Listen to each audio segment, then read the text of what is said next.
Welcome to the Howie and Beastmode podcast, where we discuss all things business, including growth, strategy, and execution, as well as personal and professional development. Let's join Howie and Beastmode in conversation. As you said, we're closing up our meaningful metrics, and we're finalizing it with team growth. Is that right? Good. Is that what we're calling it? Man, I just totally butchered that. You're fine. I think you should actually be bloopers on this thing, by the way. I think we should be, I don't think it has to be perfect. But whatever we're going to do is fine. Yeah, it's employee metrics and servant leadership. Yeah. Sorry, I was clicking between so many things. No, you're fine. I slipped. Yeah. You ever listen to Joe Rogan? No. It's a great example of a long form podcast that he does on YouTube. He's about to move to Spotify, and he, it's just like seriously a living room. I mean, it's similar. I mean, there's mistakes. I mean, it's just very natural. And I like that approach a lot. Just in general, the comfortability that you're just talking. Yeah. I'll start again though. Okay. Just because now there's too much now it's too much living room. Well, hey Beastmode, thanks for connecting. Glad to come into your living room here as we all shelter in place. I've been enjoying the Meaningful Metrics series though.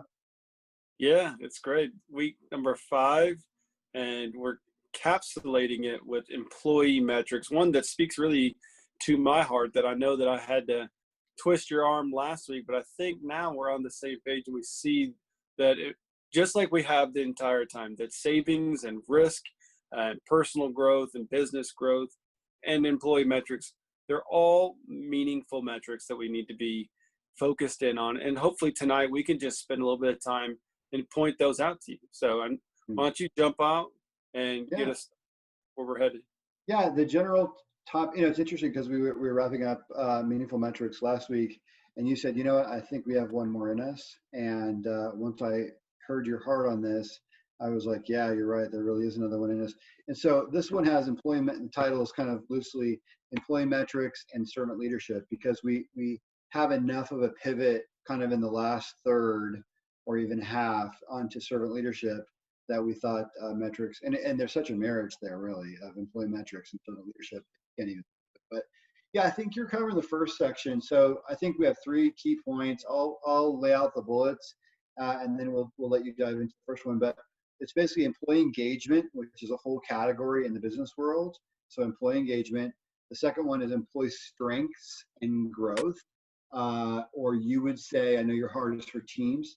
So it could be team strength and team growth. That's fine too. And then employee productivity, as I swat at gnats in my office here. Employee productivity. Welcome to my living room / office. But yeah, employee productivity is the last one too. And I have not to make you guys wait, but I have a little personal oops to cover that happened recently on that last bullet point. But yeah, so Beastmode, talk to us about, employee engagement, and what do you have to share to kick it off?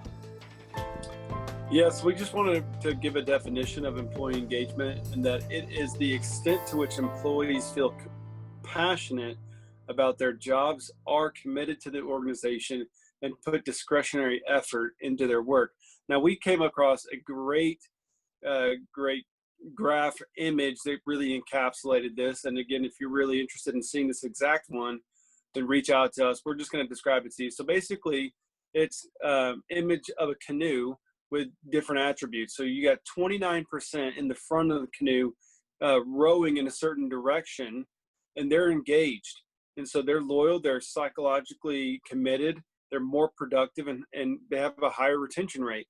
Then you have 52% in the middle, which they basically don't have oars. They're not rowing a boat, they're just along for the ride. They're going to go whichever way you allow them to travel. They're productive, but they're not psychologically connected to their company. They miss more work days, and they're more likely to leave. And then the final is 19%. They're actively disengaged. They're going against the grain. Quite frankly, they're jumping ship. They're physically present, but psychologically absent. They are unhappy, and they insist on sharing that unhappiness with others. And so what the real kind of overall takeaway is we can all be in one boat, but have different engagement. Some are driving the boat and some are jumping off the boat. Yeah, so true. In one organization, if you think about that, 52% are not engaged. Wow. 19% are actively disengaged. So what is that? That's 60, it's 71% of people that are really not at the level of contribution that you need as an organization, and 29% are carrying the load. Pretty surprising. So there's a lot of strategies, tools, and frankly, whole business around employee engagement. What our job on this podcast is really to do generally, unless we're a subject matter expert for something, we might go deeper in those cases. But a lot of times we're giving you guys topics to consider for your business or for your career to help you improve. And this is certainly that case, employee engagement. So there's strategies, tools, and whole businesses around this topic. One of the key strategies that we found that people are using to judge employee engagement are surveys. Probably anonymous is a strong way to get the most candid feedback from your team members. But a lot of times, let's be frank, a one-time survey probably isn't as useful as having a quarterly benchmark or a maybe a biannual benchmark, and seeing how employee engagement is going, and getting a little bit of help or consulting on the kinds of questions that uncover employee engagement would be probably advised as well, unless you find, maybe you find some YouTubes that cover that. Another one I think that I have a passion for, that I was telling Beastmode in our prep session for this, is one-on-one. So when I, as a manager, I like to meet with my team members individually, one-on-one. And with that, I have, historically start off as meeting open-ended. So I don't have an agenda. I just meet and I mostly listen. I ask a few questions, but I mostly listen. And it's active listening where I'm feeding that back to them. And I'm also showing compassion, and I'm really engaging. It's good to take notes during that time, but that's a great way to increase employee engagement. So we talked first about surveys, second about one-on-one sessions with your team. Beastmode, what would you comment on any of that or something else? Yeah, as we kind of mentioned in our prep, surveys and engagement, they're all well thought out. And while, we preempted in saying there's a lot to this, this is a whole new kind of era of business is focusing on this employee engagement.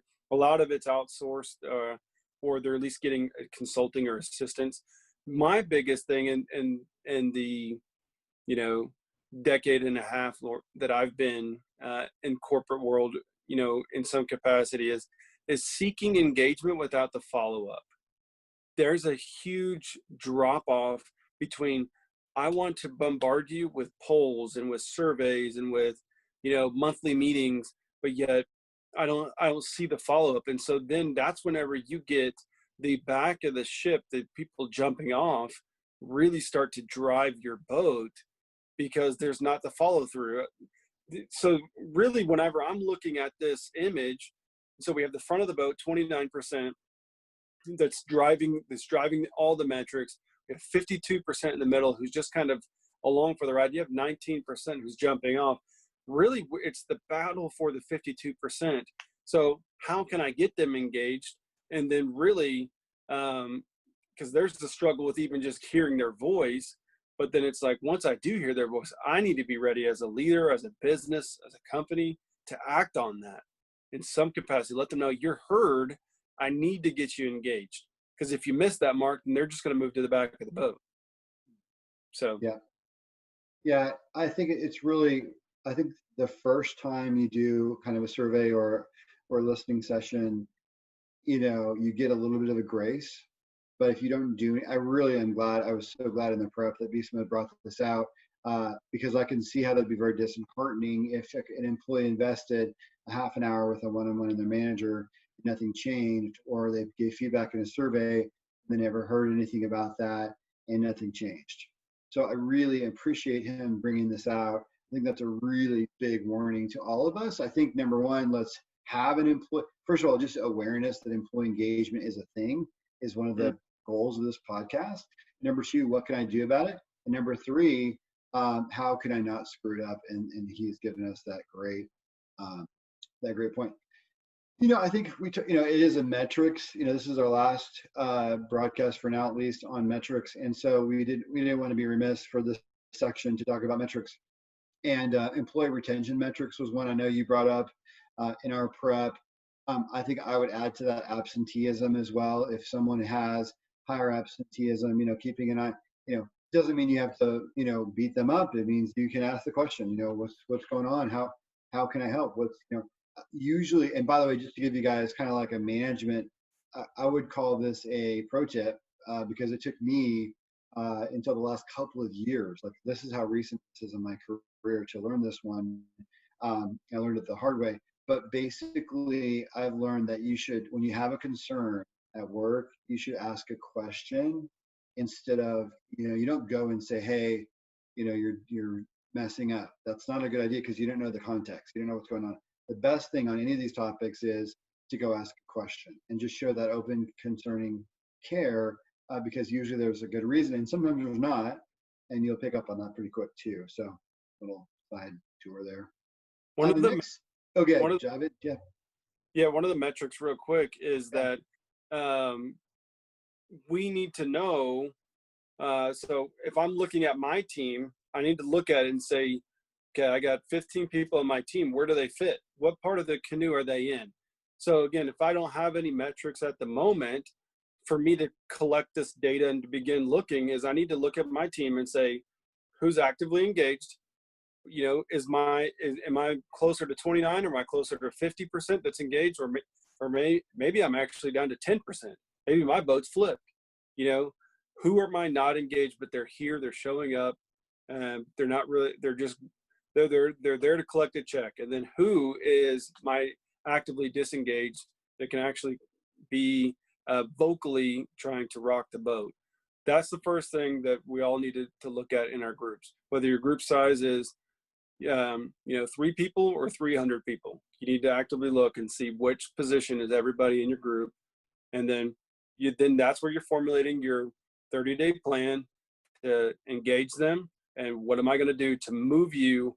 You're either moving forward in the boat or you need to move them off the boat. There's nobody staying stagnant.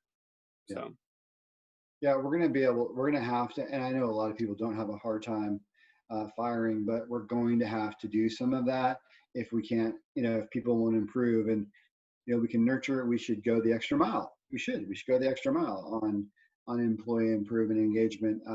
At the end of the day, there may have to be, and it should never be a surprise. It should be like the last step of a process. But yeah, we should be willing to look at that. And I think that's another metric that you are pointing out wonderfully there, which is, hey, out of those 300 people, do I have an understanding of a general category of those 3 things? Are they engaged? Are they not engaged, but they're working hard, or at least working adequately, let's say, or are they actively engaged? Where are they on that spectrum? And having a benchmark of that, and then plans to improve is a really good thing. My last company had a cultural way of talking about employee engagement, which was interesting. And I think they're partially right. And they talk a lot about, they try to hire people who have intrinsic drive. And that's great, but you can still kill their spirit and get rid of that intrinsic drive. So I've seen that. I think we've all seen it happen before. So yeah, point is, yeah, for sure, hire hard workers. But you still have to grow and nurture people. And that kind of goes to, Beastmode has a section that he's going to lead off on around employee strengths or team strengths and growth. So yeah, dive right in. So there's 3 questions that I want us to self-evaluate as leaders, and we're all leaders in some capacity. So if you're not a manager or a supervisor by title, you're still a leader in some capacity.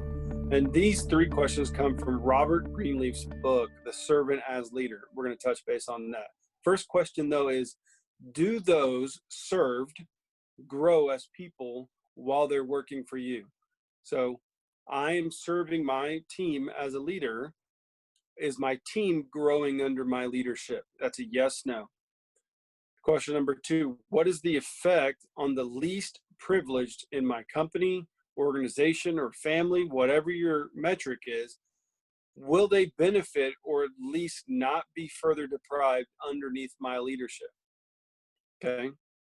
So what is the effect on the least privileged person in my company underneath my leadership? Do they benefit, or does their deprivation grow? Yes, no. Final question. Do your team members, while they are working for you, become healthier, wiser, freer, more autonomous, and more likely to become servant leaders? Yes or no? If your answer is yes to all 3 of these, then you are a servant leader.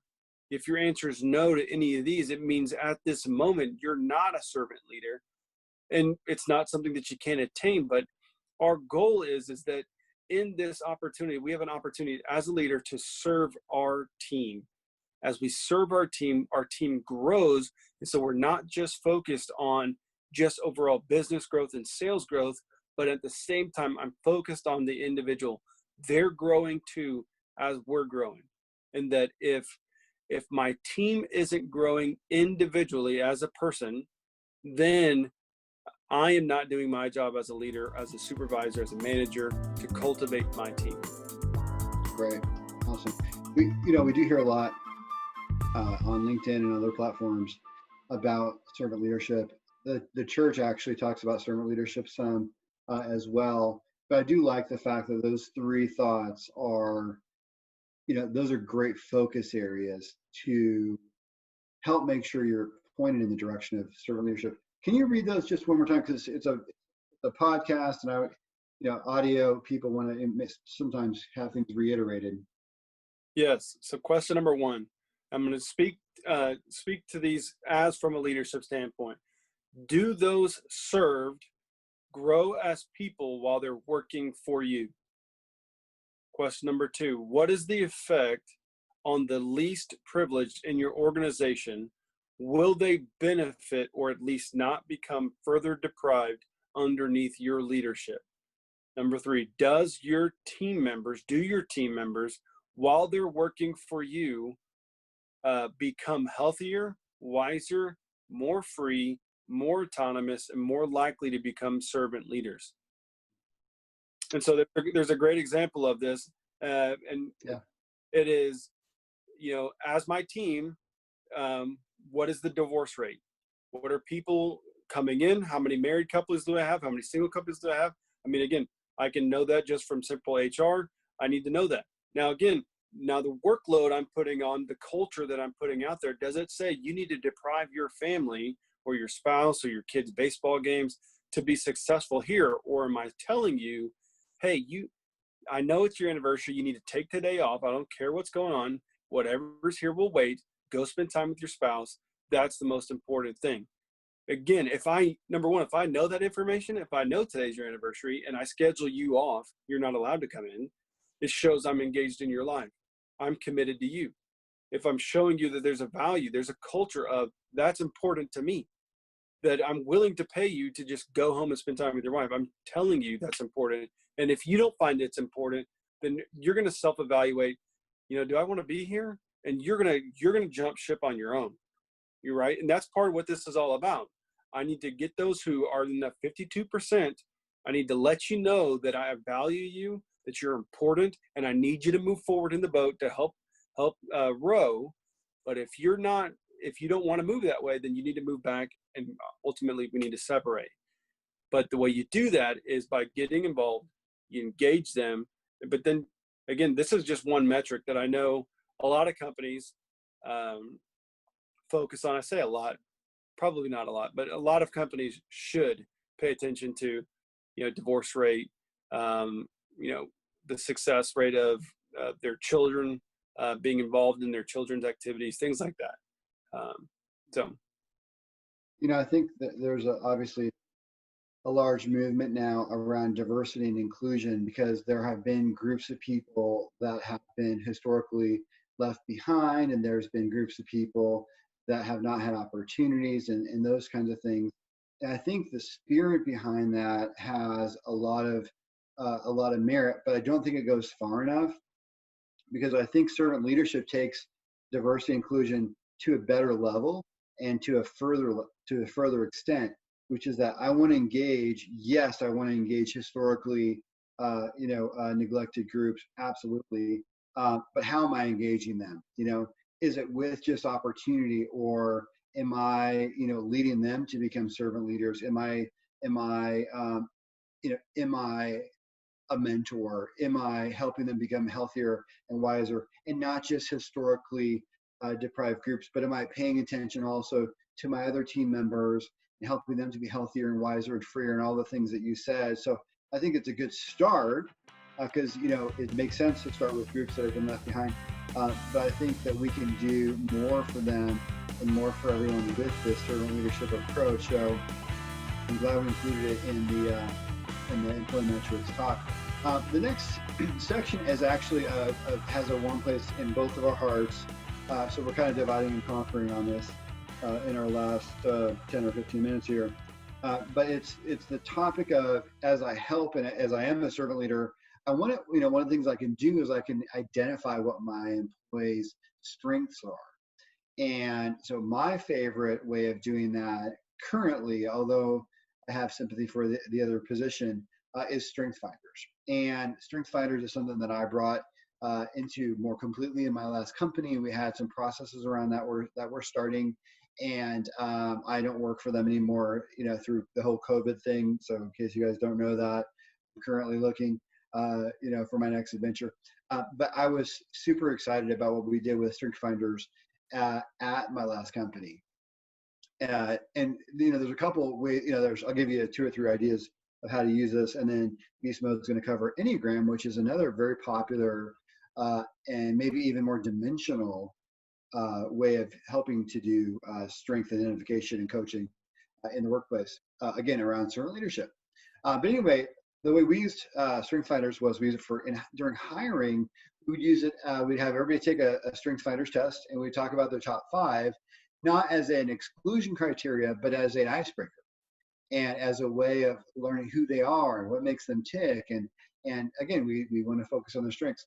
I also, I did a round of coaching sessions where I sat down with the top 5 strengths of my team members one-on-one, and they got between 30 and 45 minutes as the case was needed. And we talked about their strengths, and I just got to learn about their history and their background and what makes them tick. And through that, and I also gave them some coaching resources they could go study, and they did do that. I got feedback on that. And so coaching sessions was a great way. Once you have the Strengths Finders test that they take, and it takes about 45 minutes for that one. I think it's $20 now, and we paid for it for our team. But yeah, you just sit down and you have the coaching session and you just talk. And it allows you to leverage them more, and I think they get to feel heard more by that as well. And then just regular encouragement. And I think really all these would probably apply to what Beastmode is going to cover too. I think you can do all these same things, coaching sessions and the like. But the encouragement side, we actually did frames. Actually, I guess, yeah, I have this. I'll show you my frame. I'm in my home office right now. I'm currently unemployed. But this is what we actually printed out for my team members. My top 5 strengths are right here for Strength Finders. And everybody got to pick their frame, and we printed this out in this nice paper on everybody's desk. And then when I would go up and I would talk to Jennifer, or I'd talk to Quentin or whoever, I would try to relate our sales business, together with them and sort of leverage their strengths. I'll give you an example. So I remember talking to Quentin about one of his sales opportunities, time sales, and I just said, your number 1 strength is futuristic. So how can we help your customer in this opportunity think about their future with this solution and how they can transform and meet their goals with this product set? And so I kind of helped him. And so he got to feel appreciated because I do care, but it was a practical way to care. And as Beastmode was talking about with servant leadership, helping him feel healthier, wiser, freer, more autonomous, and so forth. So anyway, I probably went a little bit too long on that, Beastmode, but yeah, talk to us a little bit about Enneagram. Yeah, in the same capacity, I don't think either one of these, in my opinion, is a one size fits all. I think a collaboration of all of them, but the reason why I like Enneagram more than Strengths Finder is because Enneagram focuses on weaknesses. It helps define strengths. Again, it doesn't have 38 of them. It technically only has 9 that it groups people under. But then it also helps identify the weak areas. In the weak areas, that if you identify them, it's not for you to ultimately to grow that area, which is what most people think. Oh, I need to work on that weak area. No, what it really is it's an identifier of, this is a weak area, so I need to move back to my positive strengths, you know? And so for me, it's, I'm an Enneagram 8. And so I am I'm a challenger, I'm a go-getter, I'm a trailblazer. And a lot of times, if I'm trailblazing, I lack empathy for the people behind me. I'm focused on, I am making a new trail. Can't you see that I'm making a new trail? Can you please just follow in line? As opposed to, I'm knocking down all this stuff on people behind me. And so what I do is I put basically empathy roadblocks in my way throughout the week to force me to be empathetic. So I can still trailblaze, but I'm looking back. Hey, are you guys good back there? Everything okay? And I do that by identifying this weakness. And so now, if I adhere to that, then what happens is I never allow my weakness to become a weakness. I actually utilize it as a strength. And so I'm actually doubling down. So if you're able to identify that with your team, and you say, well, this is Joe over here, and he's an investigator type, and he just really loves to dig deep. But you know, for him, he has to voice that stuff he's digging down deep into. Otherwise, he's not going to feel engaged, and he's going to look for somebody, or in this business setting, somewhere to go voice that opinion. And if I don't realize that, then I can engage him by sending emails and doing these things. But if I'm not listening, as Howie's been talking about, just say, hey, what have you been learning about? Spill your guts. If I don't give Joe that time, then he's going to disengage, not because I didn't do my job, but maybe because I didn't do it the exact way that needs to work for him. So both are great. Both speak to positives. Enneagram just lumps in a negatives, which ultimately just, I think, helps overall. Good. It's pretty powerful. And, you know, maybe we'll do an evening sometime or whenever you listen to it, whatever time of day you listen to it, maybe in the car.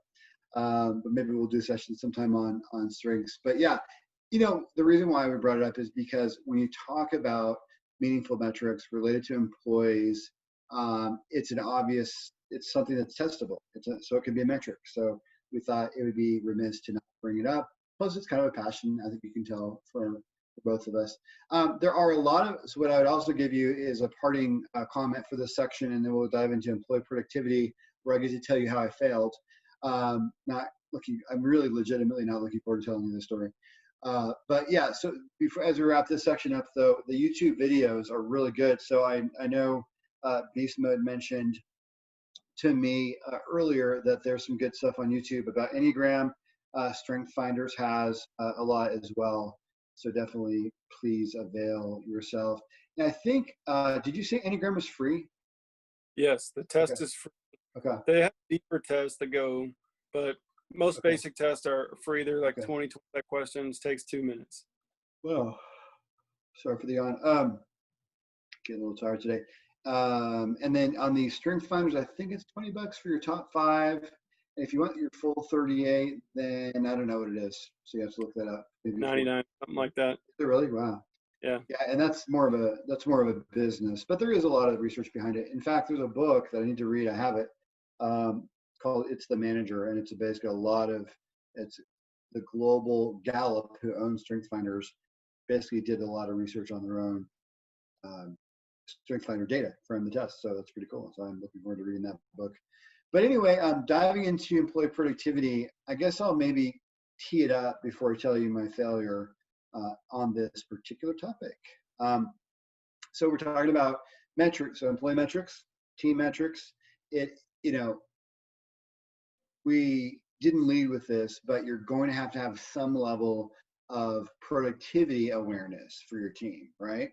So, if a warehouse person's job is to load trucks with a forklift and they only loaded 4 pallets in a whole day, if you don't have a metric around, if that's important to you, and if you don't have a metric around that, then you'll never know if something is, if that person either is not working for some reason, or if something is in their way, maybe their supervisor's running them crazy all over doing other things. You won't know if you don't have the metric. Do you understand? So it's not that we want to really play, big brother with metrics too much, but if we don't have a little bit of an understanding, then there's no firewall if there's drift or if there's a problem that's affecting productivity, because we obviously need that individual loading that truck so that we can get those goods out on the highway where they need to land, for example. In sales, the metrics can be obvious, deals closed against a quota, would be good. Average deal size, number of meetings, there are calls, not my favorite one because of different roles and different reasons. Raw calls, whatever you metric, you have to be careful, because whatever you metric can also be if it's not managed in a positive way, or if it's taken the wrong way by people, it could also be abused and sort of manipulated, stuff like that. But there's a few things. So before I get into my story, what would you add to that, or any comments about employee productivity metrics? Yeah, if you don't have metrics, I want you to really think about this. And it's just using Howie's analogy. So if somebody in their warehouse only loaded 4 pallets, would you get onto them? If the answer is yes, and to say, yeah, they should have done 8, well, then you have a metric. That's your metric. So we may not have it written down per se, but everybody has one. And so what happens is, maybe if you don't have it written down, then that employee who only did 4 didn't know they needed to do 8, and now, okay, so now it's 8. Now I've come and told you, now we're both transparent. Now I've not only engaged with you and given you that ability to know, hey, you're falling a little behind. I need you to get to 8. But now it gives us something to track formally. So you do have this stuff. A lot of times we're just calling it to an action point. Good. Wow, that's really good. I like how you you sort of backed into that, actually, because if 8 would have been a good number, then you have a metric. So that's really good. Asking yourself, what does productivity look like? And, it's not like you can't work with the team and build the metrics with them. Like, hey, let's say Sarah is running the forklift.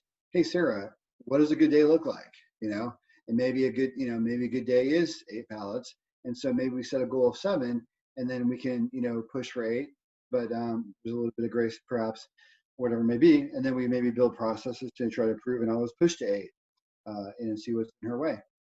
But yeah, I like how you said that. My metric is simple. So, we're all doing shelter at home still. And due to COVID, if you listen to this, hopefully you don't know about COVID. I hope listeners can just get past this and not even worry about this. But yeah, so if, we're all sheltering at home right now, working from home, most of us, and, my sales team, was no different. And I had a particular employee who my boss found out was only, again, not me, the boss found out, had only been making for I think a 2 or 3 week period of time that he looked, something like 5 calls a day. So pretty horrible. A lot of emails were going out, so there was some activity, but phone calls are a pretty fundamental part of a phone sales job, right? Can't just send emails. And so I got pretty zinged for that. And it's because I'm more of a coach and a teacher personality than I am a tracker. But I'm going to learn how to become a little bit more of a tracker, because if she was doing nothing but emails, is that because we're having call reluctance, which is a sales thing? If you haven't heard of that before, call reluctance is a known sales thing. Are we having call reluctance because maybe at home it's weird or something, or do we just need better lists, or is there something? Do you need more training?